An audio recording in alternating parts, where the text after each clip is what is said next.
welcome to the American Whovian Fan Girl Podcast. I know this is a little bit late, but today we're going to be talking about last week's episode, Listen. So joining me is Jimmy. How you doing, Jimmy? Hi. And then I have Texas Tim. How you doing? Rocking on. And Neo. How are you doing? Awesome. I just wanted to do something. Okay, so basically, you know, I enjoyed the episode after watching it like 3 or 4 times. It was an episode that you really had to watch. For me, anyway, I had to watch, you know, quite a bit because my first time watching it, I actually didn't like it. I was depressed. Because I was actually giving it like a 5, and I've never given a Doctor Who episode in my life anything lower than a 7. You know, and I was really depressed and let down, you know, afterwards. So I like immediately like downloaded it as soon as I could, and you know, I watched it again, and I was still let down. You know, I mean, it was a very good episode. I mean, the beginning was fabulous. Peter Capaldi has been amazing. I mean, yeah, I don't think I've talked to you, Neo. I think this might be like the first time we've like chatted in a podcast, but I'm a huge Matt Smith fan.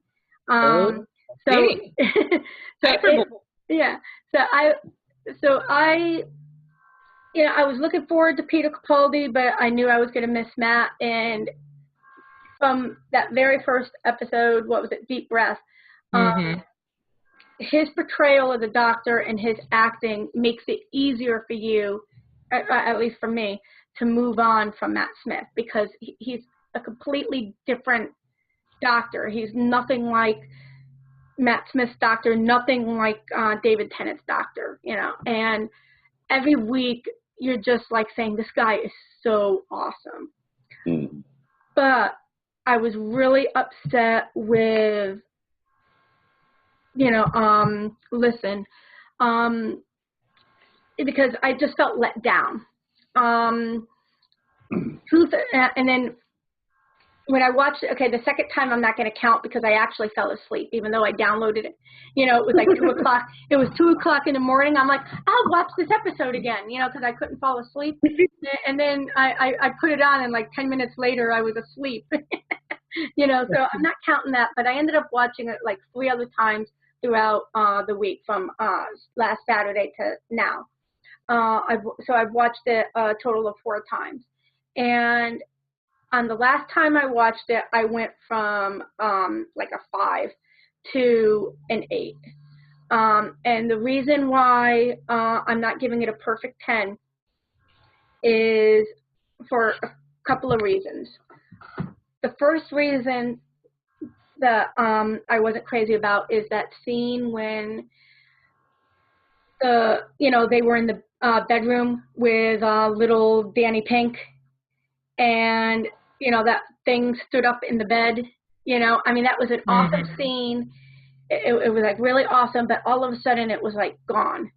You know, there was no explanation. Was that an alien? Was that a kid? I mean, I understand they always want some things not explained. I get that.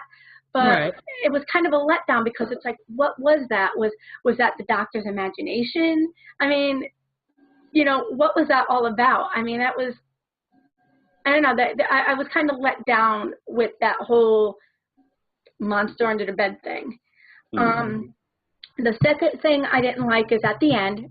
Now, this took me a long time to like wrap my head around, is the ending when you realized how much Clara had over the Doctor, you know, what an influence she had, because she's the reason why the Doctor is afraid of monsters under the bed type of thing.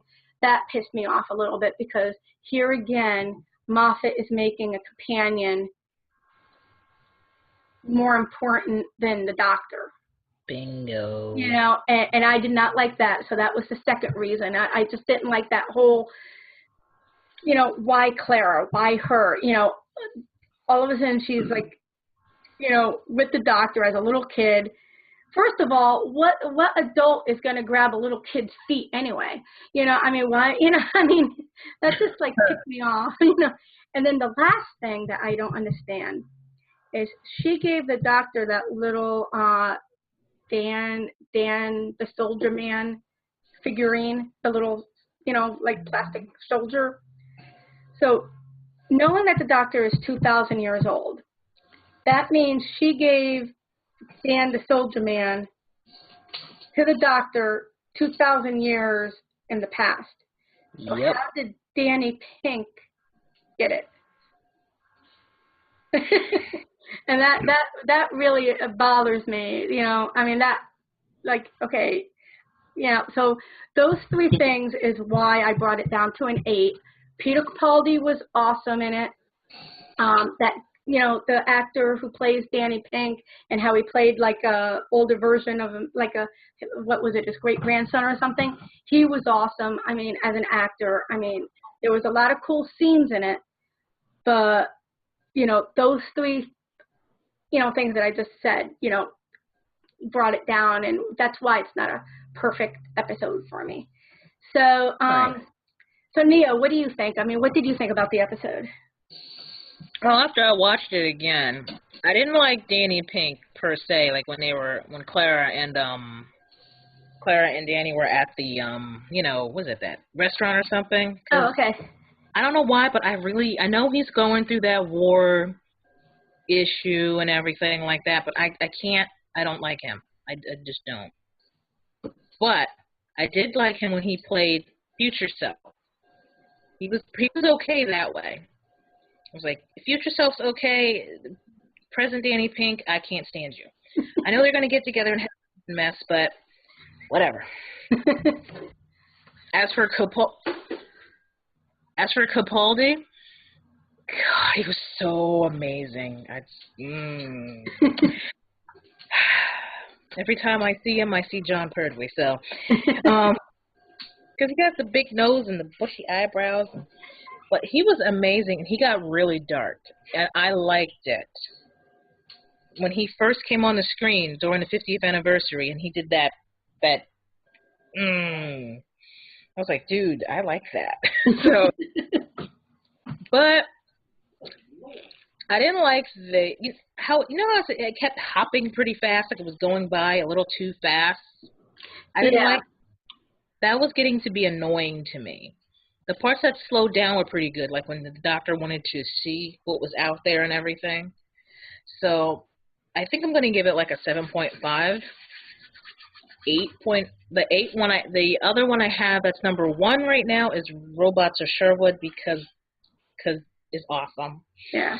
So this is my number 2. So favorite. Yeah, Robots of Sherwood was my perfect 10. So that was just a fun, episode all around. It had everything. All right. This one was good, but there was things that were let down. So the plot was just all over the place. I was like, yeah. What? Hey, Texas Tim, what did you think about it? Well, I really liked this episode. I think it was really good for a cheap episode because it was cheap. They had no CGI. They were trying to this is, in other words, a budget-saving episode. But I think it was a really good episode. I wouldn't say it was all over the place. That's the way they do it now. This show is designed to be watched more than once at this point. You walk into an episode, you're like, wow, that's cool. And then you know what? By the end of it, you're like, you're so overawed by what you've seen because we've had really 4 good ones here so far, and we haven't had a clunker yet. Right. So that when you go back and watch it again, you catch a couple of 10 things that you didn't catch the first time around, which is the way the show is designed now. Like it or not, that's the Doctor Who we have, and I think that's really cool. As far as the companion being too important, I don't really see it that way because it's always kind of been that way. Like if you go back to the beginning, even we've been watching An Unearthly Child this week. It really is kind of more about Ian and Barbara than it is the Doctor. The Doctor's kind of the bad guy throughout. I know that's 1963, and that was when it was started, and they didn't know where they were going with it. But you know what? this episode is more about the doctor than Clara if you think about it. It just so happens that she, I thought the twist at the end was brilliant because they don't even set it up. It's just like, which kind of think when you get to Jimmy, I don't think he liked that. But I mean, it's like, it's a plot twist at the end because you think she's going to see another iteration of Danny, whether it be a kid Danny or a future Danny, but instead it ends up being the doctor. And what she does is she gives him the same speech that he gave young Danny earlier. So it presents kind of a timey-wimey thing again, whereas did the doctor give that to her to give to the doctor? Or, that's what I mean. But I thought it was really cool. As far as the grabbing the kid into the bed, I didn't think that was weird. I mean, it was just because it was a knee-jerk reaction she had when the kid stood up. And then she realized, if you see the look on her face, because you know what? Nobody's giving Jenna any credit for this episode. She's really good in it, too. Oh, no, yeah. No, the acting was great. It's just that, I mean, that was weird. I mean, why would you grab a kid's ankle? The look on her face when she grabs his ankle and she realizes, I'm the boogeyman. I'm the boogeyman under the bed. And I never meant to be. I was just hiding, and then blah, blah, blah. And she realizes then, I mean, if you want to criticize that she knows a little bit more about the doctor himself, because I thought it was brilliant that at one point he told her to shut up and get in the TARDIS. And she was like, he's like, do as you're told, do as you're told. And she's like, okay, really? But she gives it back to him at the end. I thought that was brilliant. You know what? Don't even look. You don't want to know what's going on here. Do as you're told. Yeah. I thought that was great. And I know that some people don't like that. They think, oh, the companion's too powerful now. But you know what? In a year or so, she's going to be gone. There's going to be somebody else there. The doctor's going to be gone. There's going to be somebody else. It's always like that. Like I was telling Jimmy a while ago, I was watching Amy's Choice today. It's kind of the same kind of thing. Where is the companion too important? Not really. Because, well, I didn't want to get into that episode. I'm just saying, But go ahead. That's fine. So what did you rate it? I'd give it a solid 9. I think this season so far has been awesome. We've had 4 out of 4 that's been good. And I don't have any doubts about Saturday. I'm not one of the ones that's seen that one in advance. And I think we're just on a nice roll here. I think we're having a great time watching Doctor Who and talking about it. Wait, people are seeing it now? There's been some leaks of the first 5 episodes. Oh, man. Yeah. I didn't bother because I didn't want to ruin it. But, yeah, I mean, that's one thing I do agree. Even though I'm a huge Matt Smith fan, I really felt that with the exception of season, 5, season 6 and season 7 had, there was some weak storytelling there. I will admit that with some exceptions, because there were some really awesome episodes. Like my favorite will always be The Doctor's Wife. But so far this season, it's been enjoyable. Even though you can debate things here and there, especially compared to season 7. Excuse me, compared to season 7, so far this season is really awesome. So far. I mean, even though there's one episodes that I like more than others, I wasn't 100% crazy about this one at first. The storytelling is better. Well, I would say, you have a lot of variety. I'm sorry, I didn't mean to cut you off. I'm just saying you have a lot of variety. The first episode is way different from the second. Yeah. Way different from the third, and way different from the fourth. It's been a nice little roller coaster here because you've had a lot of variety. I mean. Yeah, and also another thing that I just thought of, and I didn't think about this until now. We didn't have any mention of the Promised Land or Missy, and it's been like that for 2 episodes. So we had that for the first and second episode, and then we had that for the third, and then the third and fourth episode we didn't have it. So it'll be interesting. It's in the third. It's in Robot. Is it? Miss is not, but Paradise is. Where? Oh, okay, yeah, when they show the planet. Okay. All right, I forgot about that. All right. So never mind what I just said. It can be edited out later. Yeah. Okay, Jimmy. Well, that's for last. What do you think? First, I'll tell you what I liked about it. The director, Douglas McKinnon, did an excellent job directing it. They did not use any CGI effects, so he built up suspense, built up terror, without having to rely on computer-generated effects, using his actors and using what he had, and lighting. I think that's probably why a lot of the episode takes place in the dark. That was good. Samuel Anderson was good in a dual role as Danny Pink and as his descendant, Orson. He was very good, especially as Orson. I liked him as Danny Pink. His character may not have been written well, but I still liked his acting. Capaldi was terrific. The episode shows what the Doctor does when he's on his own, when he's alone. What's the Doctor doing in the TARDIS when there's no one with him? And it shows what he does. And he acts like a scientist, comes up with a theory, comes up with a hypothesis, writes it on the board, and goes through it. All that was good. And that was the first 15 minutes was Capaldi. What I didn't like was Clara becoming what they call a Mary Sue, becoming more important than the Doctor in the episode, and where the Doctor has become a secondary character in a TV show called Doctor Who. When I first watched it, I thought the whole thing was his fear of the dark, and that these creatures were actually his fear of the dark. But now I see that the creatures, and this was pointed out to me by a 15-year-old girl in Australia named Natasha Wharton, the creatures were separate from this fear of the dark.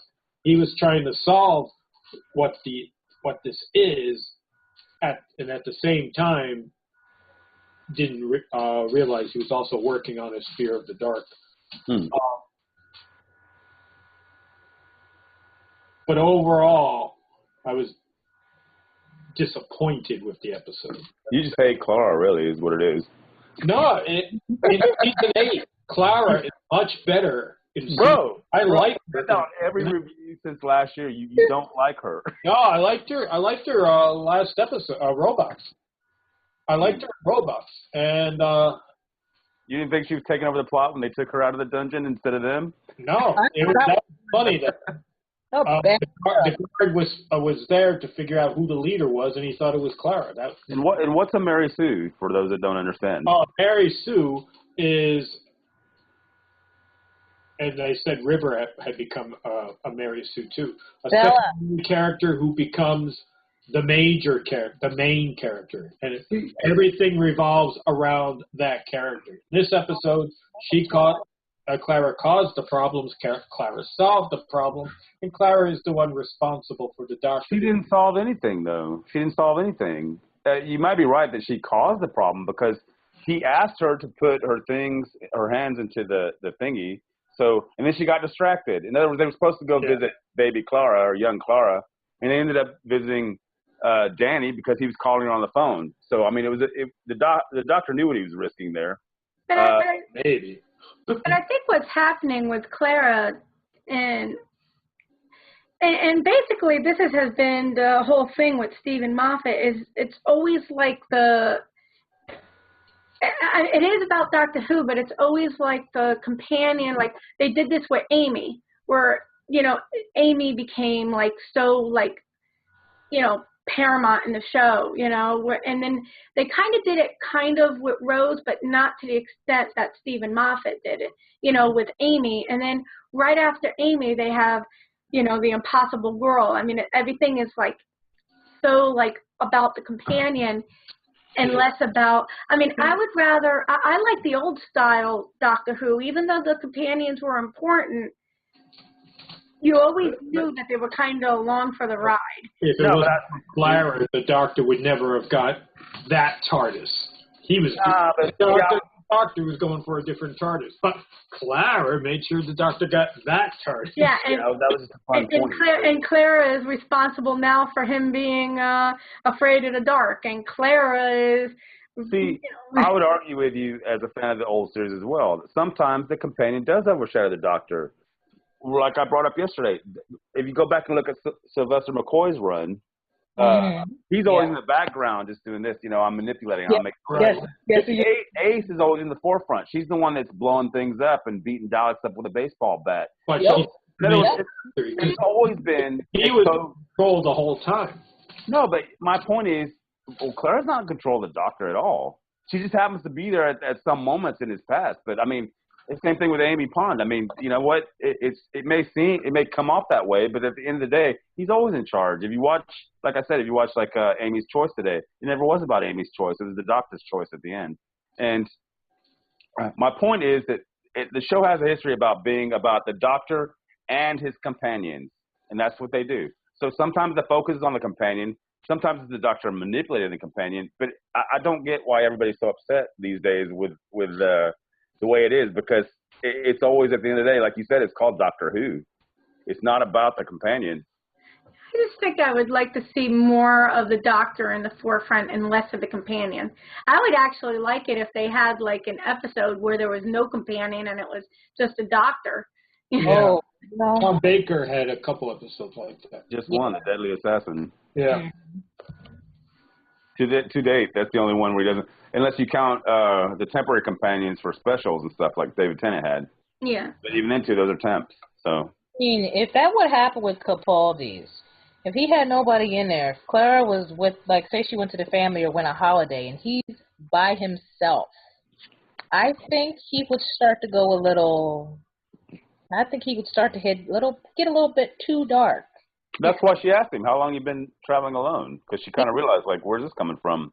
I think he would get too dark. I think he would be on that edge. And later in the season, we are going to have a Dr. Light episode and a Companion Light episode. So we'll have to see where that takes us. But at some point in the next 7 episodes, we're going to see that. Oh, okay. Uh-huh. So I can't wait to see what everybody says about the Dr. Light episode. We'll be like, oh, I hate Clara. If he goes the soldier, that's easily explained. The soldier wasn't manufactured until the 21st century. And then little Danny Pink got the soldier. And then it's brought back into the past.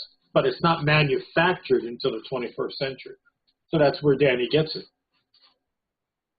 Okay. Just because you brought it back to the past doesn't mean it went out of existence.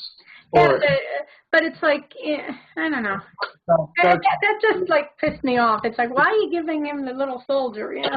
But see, isn't it more fun though? You actually have to think about what you're watching. So you have to actually go back and watch it 2 or 3 times before you get the whole thing. I think that's what's great about the show now. I like that. I like it that it's not all spelled out and just boring old. Okay, we're going to Planet Zero and destroy the Daleks and all that shit. It's just like, it's cool that it's, you actually have to think about what you're watching, and you miss things the first 2 or 3 times around, and you go back and you go, oh, okay, that was really cool. Now I get it. It's like Star Trek 2. Dr. McCoy gives Captain Kirk a birthday gift, a pair of antique eyeglasses. In Star Trek 4, Kirk, back in the past in the 80s, pawns those eyeglasses for money. Those eyeglasses later become an antique that McCoy buys. Wow, I never caught that. It's just a. I forgot about that. I never even caught that. That's cool. With Danny's soldier. Now, what would you give Listen? How do you rate it? Originally, I gave it a 3, but now I'm just disappointed with it, so I'll give it a 7. Yeah. Oh, that's generous. Mm-hmm. See, that's what I was gonna say. Have you watched it again? I watched it again, but it wasn't until that 15-year-old girl knocked some sense into me. Oh. Well, it's not a question of knocking sense into anybody. I just think that, like I've said a couple of 100 times, that's how the show is now. You really should watch it once or twice before you form an opinion, because your knee-jerk reaction might be that, oh my God, would they just get rid of her already? But then when you come back at it, you're like, okay, I like that. And like I think Carol said she watched it like at least 4 times. Yeah. Well, you could say four times in like 10 minutes before I fell asleep. But where sometimes it's nice though to watch a episode, especially when you're having a hard week, You don't want to be like thinking about too much. That's why I think I love Robot to Sherwood, because it wasn't something that you had to think about. I mean, if comedy episode. I mean, I totally forgot about the planet thing. I mean, and if you wanted to, you can like, you know, try to freeze frame that image and blow it up and see what the writing was and stuff if you wanted to. But it was just a fun, simple comedy, you know, episode where, you know, after a long 5 days of working and all this other stuff going on, you could just sit down and like just really enjoy, you know, 50 minutes of something, you know, without having to think, you know. And I think I love psychological thrillers, and that's what this basically was. It wasn't like horror, although I'm sure young kids were probably like, I'm sure that night when they went to bed, they were like flipping out, you know. Going, Mom, can you check under the bed? You know, I'm sure that happened. But, you know, it was just so much thrown at me all at once in such a short time that, like you said, it's something that you have to watch like 3 or 4 times, or, you know, whatever, you know, because it was just, and like Neo, you said it was like rushed. It kind of was, because it was like, bam, all this stuff throwing at you between Capaldi's acting at the beginning. I mean, that was incredible. You know, that whole segment of him in the TARDIS talking to himself. And then, like, you know, the chalk, you know, like, you know, that whole thing with the chalk, like, falling off, you know, the book, and then he finds it and it says, listen, you know. I mean, that whole thing was, like, amazing. That actually took me off guard, actually, when I first watched it, because I was like, okay, yay, another Doctor Who. And then he's like, why are we perfect at hiding? And I was like, what the hell? What? Oh my God. I mean, it was really awesome. And then another thing that I just remembered that I did not like is when Orson, is that his name, Orson? When he comes into the restaurant, all dressed up in his space outfit, and nobody notices. I know he was in the back of the restaurant, but you're telling me nobody's going to hear this, you know, in the back of the restaurant, and one person isn't going to notice, and then that person's going to say, look, and then that person's going to say, look, and, you know, and why, and then he's like, I mean, you know, that's like, wasn't that David Tennant's outfit in the Satan Fit? Yeah, I mean, and that outfit is like being like thrown all over the place. I mean, David Tennant wore it, Matt Smith wore it, you know, that guy wore it. You know, I think later on in the season, don't we see Capaldi wearing one? Yeah. Oh, wow. I've seen pictures of him wearing it. It's like, and then this week we're going to have like that cool looking alien with the weird eyes sticking out, you know, the weird looking, you know. Yeah. You know, he was wearing like an orange spacesuit. It's like, what is it with orange spacesuits? Might be the only prop the BBC. Well, during the Classic Who, I noticed that there were a lot of actors that would play different characters throughout. Yeah. And I thought and I actually thought, gee, England has a shortage of actors. So maybe the only prop the BBC owns. Yeah. I was surprised when I was looking at the Carnival of Monsters, and I said, I know that voice. And I kept staring at the guy in the white, when they were on the ship. I kept staring at him. I was like, I know you. I know your face. Then I went and watched Robot. I said, holy crap. What? Then I had to hurry up and watch it back again. I said, that's Harry. Oh yeah, you're gonna see a lot of recurring actors in the classic series, and that's how it's always been. There's a pool of actors that do television shows in London or England, and you're gonna see them again and again. It happens today too. Mm-hmm. People in Doctor Who one week, they'll be in something else next week, and you'll be like, oh. I was surprised. I was watching the Christmas episode with David Tennant, and he was up there with Adrid. I was, you know, typing, wasn't really paying attention. And I was like, wait a minute. I looked up. I said, that's the dude from As Time Goes By. What the heck? I was like, this is awesome. I had to watch the episode. Then he died, and I was like, oh. So, So the general consensus is, most people didn't, mind it, or either liked it a lot, or, was a little disappointed, or like in between. So, basically, what's your feeling? I mean, we're only a couple of episodes in. We have there's 12 episodes this year, right? We got 8 left. Okay. Yeah. So, plus Christmas. Right. So, how do you think Capaldi is? Do you feel Capaldi is going to get darker and darker as the 8 episodes progresses, or do you think basically this is where he's going to be? I hope he gets darker. Yeah. Well, see, I think this is part of the arc that's going on. This what we saw this last Saturday is part of an arc that's going on, and I think I don't know about him getting darker or anything. I just think he's great in the part. I mean, he had me from when he stepped out. I mean, I thought, dude, this guy, look at him, look at it. He's good. You know what? And you know what? He continues to amaze as a doctor. He's so doctorish in his own way. So, I mean, you see little bits of other doctors in there, and that's how it's always been. The best, well, it's an actor-proof role at this point. All of them have been great in their own way. But what I'm saying is, though, that, they may go – I think this whole series is going to be an arc, and you're going to see where it goes from here. I mean, supposedly Clara is supposed to – the word was today that Day of the Moon, which is episode 8, I think, that he does something so bad that she just wants nothing more to do with him. So we'll have to see where they go with that. I don't know if that's true. I didn't hear that. I hope he does something bad. I'm sorry. But I mean, again, it depends on interpretation because, a lot of people were upset with episode 2 when he didn't save that guy. And he just said, hold on a minute, do what you're doing because they thought he was going to save him. But no, he was just getting information he needed to save everybody else because he knew that guy was a goner. You know what I'm talking about? Into the Dalek. Mm-hmm. And a lot of people were shocked with that. But I think that's how he is. I think he's always like 10 steps ahead of everybody.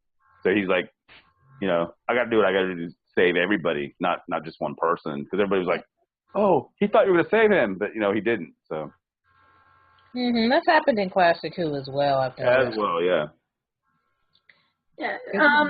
What do you think, Neo? I hope it gets dark. I want him dark. Dark, sexy. And Claire would be like, oh, I can't do this anymore. I'm like, okay, Claire, go bye-bye so you can have Annie. And I want to see my dark, beautiful, sexy doctor keep it going on. I'll keep watching. I don't even care if he turns light and kisses Clara or whatever. I'll keep watching because he's awesome. Yeah.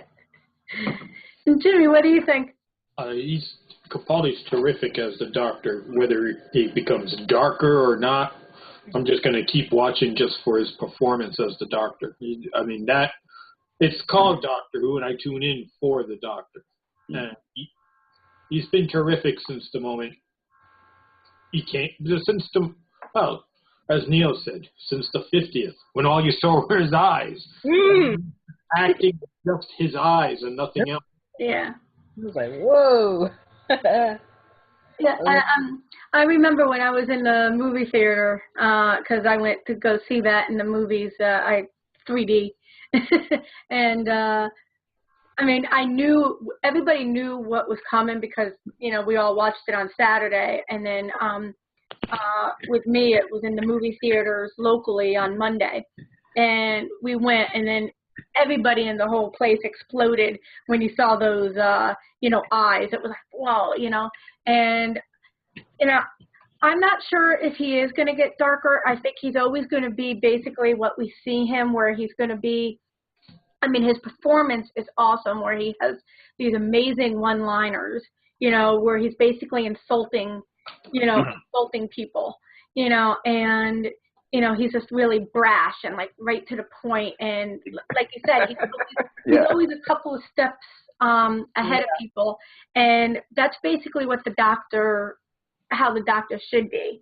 I'm not putting down, Tennant or Smith, but they were always so cuddly and, where this doctor is not. He's not distracted like they were. Yeah. He's not distracted. He's not about the hugs. Yeah, and I think what Smith basically said it, I mean, I was kind of upset when I first saw Smith come back for that cameo in Deep Breath, but I also got it when I watched it again. I got why they did it, is try to get people to say, go on. But when he said, oh, tell me I'm not old, so that kind of explained his behavior and Tennant's behavior, because they're an old man and a young man's body. Like, what would happen if, like, we all got struck by lightning, right? And we woke up and we were in our, like, 16, 17-year-old bodies, but with the mentality of what we have now. You know what I mean? I would be rich. I mean, we would all be like, woo-hoo, you know, no pains, no nothing, you know. Exactly. That's what's brilliant about that whole thing, is that even Capaldi tells her, you know what, it wasn't your fault that I acted like I was your boyfriend. Yeah. It wasn't your fault. It was my fault. Because that's what Smith was doing. Yeah, because it was an old man having a midlife crisis, basically. Just like what the old doctor said. And when the old doctor said, "Am I having a midlife crisis?" That's basically what it was. You know, because the doctor was always kind of oldish, you know, until now, you know, and you know, and now he's like oldish again. But you know, his performance is awesome, and I think Capaldi is, you know, if everything continues the way it is and he keeps performing the way it is, he's gonna, like, I think he's gonna blow everybody's mind at the end of the season. I really do. I don't know about the story arc. I'm not going to, like, speculate on what the promised land is and stuff like that and who Missy is. But I have a feeling he's going to do something that's just going to totally, like, freak all of us out. and it's going to freak us out in a good way where we're going to be like, yeah, you rock, you know? Yeah. So what do you think of Americans saying that they have to turn on subtitles so they can understand what Capaldi is saying? I think that is a load of crap. That is a load of crap. Yeah, I think it's just people, like, complaining. I bet the ones that are complaining are the people that don't want to accept that Smith is gone. Just like, you know, I've ended up meeting a lot of people here in, you know, Connecticut who stopped watching Doctor Who because Tennant regenerated into Smith. And then, you know, they told me, we're not going to watch Doctor Who again until Smith leaves. So I think the same people that are complaining are the ones that don't want to accept that Smith is gone. Because I mean, I'm not saying I don't have my moments where I'm like, what? But I think it's because his, you know, dialect and stuff, the way he talks, it's fast. It's not so much that we can't understand the words, because when I listen, when I play it again, I hear it. But, you know, you know how, like, sometimes we get excited and we're talking really fast, and you know, and you're like, huh? I think that's what it is. And these people that are complaining, if they got to turn on the subtitle, I know my aunt is 91 years old, and I tried getting her into watching the original Life on Mars, because she ended up watching the American version of Life on Mars. I watched, like, the first 5 minutes of it, and I thought it was crap. And then I watched, like, the ending, just because she was watching the ending, and she was all excited. So I'm like, I'll watch it with you so we could talk about it. And she was all happy. You know, she was really upset about it. But I told her the original Life on Mars is great, and I tried getting her to watch it, but she couldn't understand it. But she's 91, you know. I'm used to listening to, I've been watching BBC and British TV as long as I can remember, like, exactly, Monty Python and stuff, so I'm used to it. But I couldn't believe it, because a couple of things that I look up every day when I go to work and my boss isn't around. I go on to Google and I look up Doctor Who, Matt Smith, and Peter Capaldi. So I was shocked the other day when I put in Doctor Who, and the whole, like, Google news feed was all about people complaining. I was like, you gotta be kidding me. You know, complaining about the, you know, having to turn on the. Right. Oh, shut up, really. I was like, you gotta freaking be kidding me. Yeah. I just think it's people that, you know, they don't have anything to back up that Capaldi isn't being brilliant as the Matt doctor. Smith fangirls, basically, really. Yeah. So they got to complain. If they're not complaining about him being like ugly, which I don't think he's ugly. I think he's actually kind of sexy. Yes, he is. And Scottish people are sexy, you know. You know, so if they can't, you know, they got to find something to complain about. So they're going to complain about not being able to understand them, which I don't think. Which is their fault, not Capaldi's. Yeah. And it's not, you know, listen, pay attention. Yeah.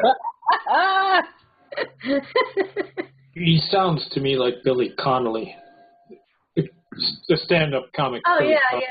Actor Billy Connolly. But even if he hasn't gone full on Malcolm Tucker at all, though. I mean, really. I mean, he sounds Scottish, but he doesn't sound as Malcolm Tucker did. You know, like, you know what I mean? Right. I've never seen Malcolm Tucker. Oh, my bad. That's what he's kind of famous for before this, the thick of it. But The thick accent. yeah, really thick Scottish. You know, They could be like, "Ooh, what did you say?" It's like, what? I mean, okay, but you could ask any one of those people. Do you have a problem understanding Amy Pond? Because she was on there for three years almost, and she's Scottish, and she kept her Scottish accent. Yeah. And I never had a problem. That was never an issue. I mean, It was. I could understand everything. I mean, what got me upset is they were saying they were having a hard time following a scene. I would miss like one or two words, but I was able to follow the scene. You know, I didn't miss anything. I just missed like maybe one or two words. Like Into the Dalek when he was talking about the people, like, this is the whatever and this is a gun, and I'm just like, I had to sit there for a minute. I said, I know what you said. Okay, let's move on. And if you don't know the exact word, you have the meaning. You know, so I think another thing is these people weren't paying attention. They were probably, you know, how you multitask, you turn on the TV and you're doing this, that, and the other thing, and they probably weren't paying attention. That doesn't happen when Capaldi's on. Yeah. You gotta turn everything off. Right now, it looks like Scotland will not leave the United Kingdom. So Oh, really? Cool. 59% no, 41% yes. Wow, that's amazingly close, though. Yeah, that really is close. But whatever happens, I wish Scotland well. Yep. So, I know this is a little off topic from Capaldi, but we got some nice news about my buddy Matt Smith. I wish he was my buddy, but he was just cast in the movie adaptation of Pride and Prejudice and Zombies. I've never even heard of that. What is it, a play? Or? I have book 2, and because I was at the bookstore and I had a gift certificate, and you know how you have a gift certificate, you got to spend it. And I was looking for something to buy, and I happened to see the cover. And it said Pride and Prejudice and Zombies. So basically, it had like these people in Victorian dress, but they were zombies. So I'm like, oh, this is cool. I didn't realize that the book that I bought was book 2. So I'm reading it, and I'm totally confused. And I'm like, what the hell's going on? This book sucks. And I'm like reading the back of it, and there's all these reviews, and it had won all these awards. I realized it was book 2. So I got book 1 on Kindle, but I haven't read it yet. But it's basically Pride and Prejudice. It's like it's a comedy adaptation of Pride and Prejudice, but there's zombies in there. They're all dead? Yeah. Well, not all of them. It's basically like the culture or the society that was based in Pride and Prejudice with like the same kind of characters and stuff. Are also battling zombies that are trying to, you know, break into Victorian London and all that stuff. And Matt Smith has been, you know, cast as one of the main roles in, you know, in there. So, I mean, I just think that's kind of cool. I didn't know they were making a movie adaptation, so I'm going to have to get my butt going and, like, you know, that's another book that's going to be on my reading list. Yeah. I mean, when I was reading it, it was a fast-paced read. I got, like, the 3 chapters, but then I realized it was, like, book 2, so I stopped reading it because I'm like, you know, I would probably, like, get more out of it if I read the first book because I guess there's 3 books in the series. You know. I wouldn't know. What's next? Zombie Hamlet? Yeah. I mean, come on. I guess this has been out for a while. You know, I guess it's like a comedy. You know, like you know. So I think that's kind of cool. I mean, you know. So I'm looking forward to that. So do you guys have any other like you know, tidbits or news or anything you would like to share?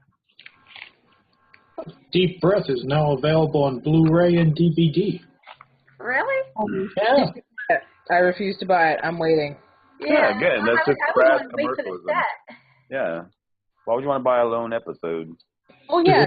I have a question for you. I went on Amazon, and I saw that they had the Key of Time series, like, each DVD. But the problem is, there are like two of the six. I think one of them was like for $1.28, and the other one was like for $5.99. Oh, well, if you're buying, well, it depends, because there were two sets. There was one that came out in America in 2002, which was pretty much kind of to make a long story short, they wanted box sets to keep. Right. They're trying to keep the range going, so they said, okay, we'll do that. And then later, that wasn't even released in the UK. That was just for the States, because it's like a marketing strategy. And then later in the UK, about 2007 or 8, they had a remastered edition with a lot of extras.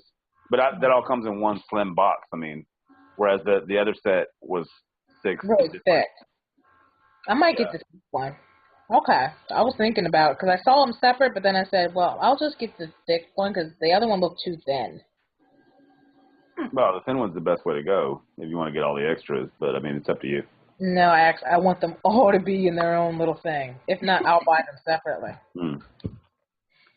Kia, I ended up, wasn't there one dealing with androids and stuff like that in the Kia time? Yeah, I ended up watching, like, from Netflix, I ended up watching, like, 2 or 3 episodes from that one, and then I stopped. I really should go back to Netflix. Or Daily Motion has them for free.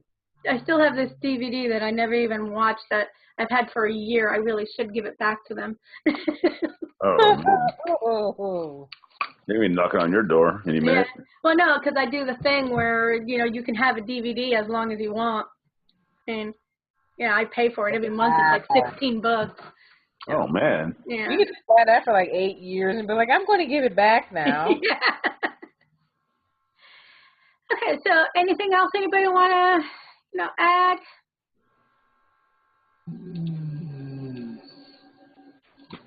I look forward to Saturday. Yeah. Oh, well. And the Whovians cast, I think they're going to be doing 2 on Sunday, right, Jim? Yeah, 2 on Sunday. A review of Time Heist and then a review of An Unearthly Child.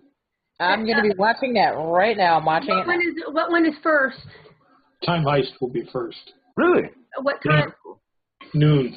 Okay. Noon on Sunday. They would do Time Heist first so that we can get that up as soon as possible. Okay. I'm not going to be here on Sunday. I got to go to church. I've been forced to go to church. So. I actually may be able to join you this weekend because Sunday I probably won't be going to the Guilford Fair. I'm going to be going Friday, tomorrow night, and then probably Saturday. So that'll work out good. Mm-hmm. So when is the next one, The Unearthly Child? When is that one? That's also Sunday, apparently. Yeah. Well, that'll be after we're done discussing Time Heist, so probably 1. I'll see if I can get over here, maybe, but I doubt it. Yeah, I'll try to watch. I've seen Unearthly Child before, but I've only watched it once, so I'll try to watch it again. That one was good. I mean, from what I remember, I liked the beginning. Mm-hmm. The middle was weird. The middle, when they were stuck in the TARDIS and the doctor was knocked out, that was just weird. And then the cavemen were annoying. Yeah, well, it's basically 2 stories in one. Yeah. I was watching it back last night. I was like, okay. So what you have is an intro to the series. Yeah. With a whole separate story tacked onto it. Yeah. We saw that played out in Adventure in Space and Time in a way because it's like they were just trying to get this thing on the air. Yeah. doing the best they could. And it's brilliant because it is the first story ever. So there you go. Okay, well, I want to thank you guys for joining me. And, if anybody has any suggestions for any like shows or any reviews you would like to do, leave a comment. Also with American Whovian Fan Girl, I'm also open to talking about any kind of sci-fi or fantasy genre, superheroes, comic books, whatever. It's not just Doctor Who. So, if you guys ever want to join me or anything like that, just, let me know. And have a good night, everyone.